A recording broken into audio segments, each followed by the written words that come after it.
Entonces, una primera parte, el paciente viene con un problema muy heterogéneo, mucha enfermedad, con alveolos sanos y enfermos, y entonces tenemos que llevar a un paciente a menos daño pulmonar.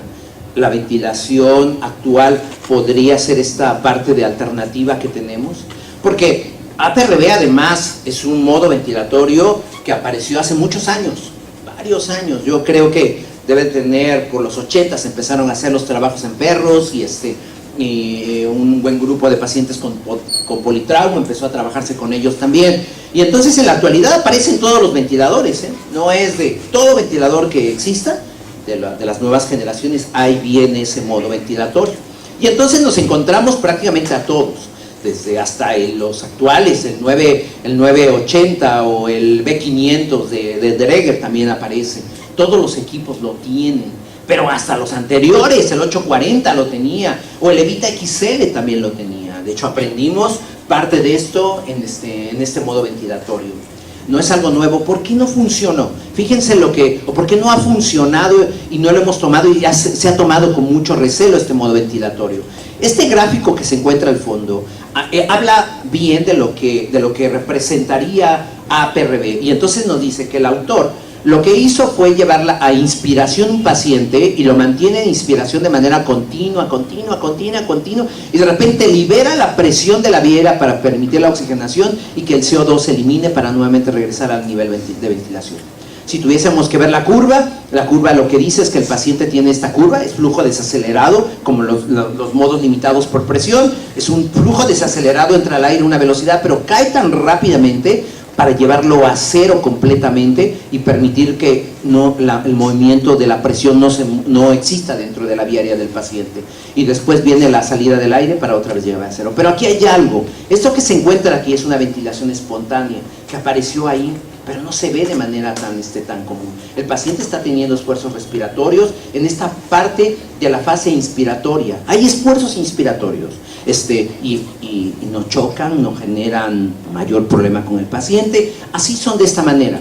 Pero, sin embargo, yo no aconsejo, lo que no aconsejo es que cuando nosotros llevemos a un paciente a APRV, mi patrón, mi forma de programar, diga, usted lleve a APRV para que usted consiga esta imagen.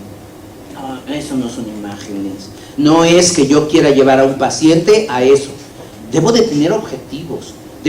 ¿Por qué más APRV o menos APRV? Debe haber objetivos, si no de lo contrario, tratar de formar una imagen no está bien.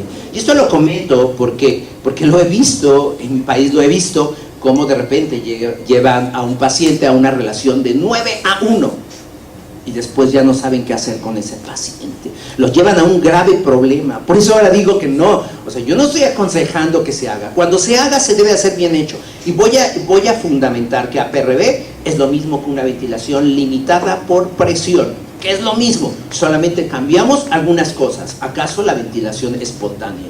Porque esto viene es la curva y aquí comienzan los problemas de definiciones. Fíjense, aquí aparece una curva de presión-tiempo, y esto que se encuentra aquí, pues tiene que ser la presión inspiratoria, ¿no?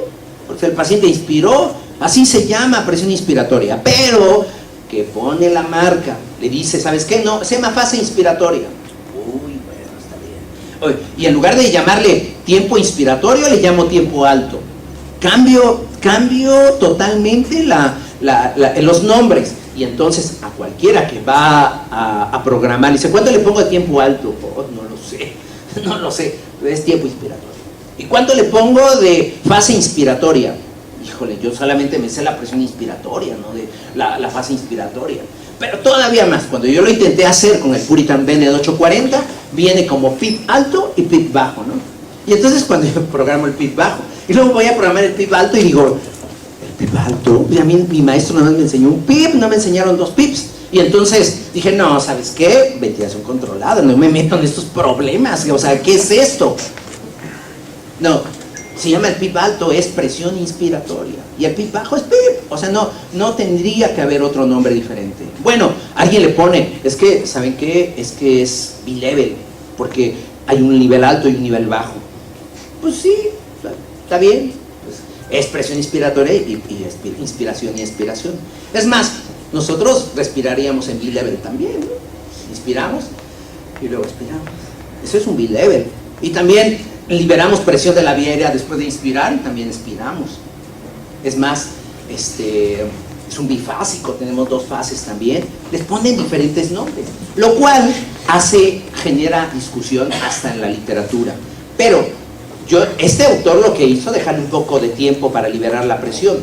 Este autor lo que hace es dar más tiempo expiratorio, pero su nombre se sigue llamando APRB. Y dicen, ¿sabe qué? Pues ponle tiempo inspiratorio de 1 segundo y un tiempo expiratorio de 2 segundos de inspiración y 2 segundos de expiración. Está bien. Sigue siendo lo mismo, inspiración y expiración. Es una ventilación, además, aquí lo dice, es limitada por presión. Es una ventilación limitada por presión, con una curva de flujo desacelerada. Esa es la parte importante. Y entonces las nomenclaturas aparecen. Yo he probado en todo el ventilador que me pongan, podría probar perfectamente bien que uno se parece al otro y cumple los objetivos. Que cada marca le pone algo diferente, llamándose igual en una marca y en otra, y son diferentes. Por ejemplo, la respiración espontánea no en todos los equipos aparece en la fase inspiratoria y expiratoria. Algunos se lo ponen en la inspiratoria o expiratoria. Por ejemplo, Dreger le pone en la expiratoria y le llama APRB, pero si se lo pone en los dos, le llama BiPAP. Bueno, pues yo la verdad creo que no me genera ninguna diferencia. Entonces, ¿lo pongo en BiPAP o en APRB? Pues bueno, depende qué es lo que quieres. ¿Dónde quieres tener las respiraciones espontáneas o no quieres tenerlas también, además? Igual. Fíjense, bifásico, BiPAP, APRB en el Evita, Viveno, APRB en el Servo.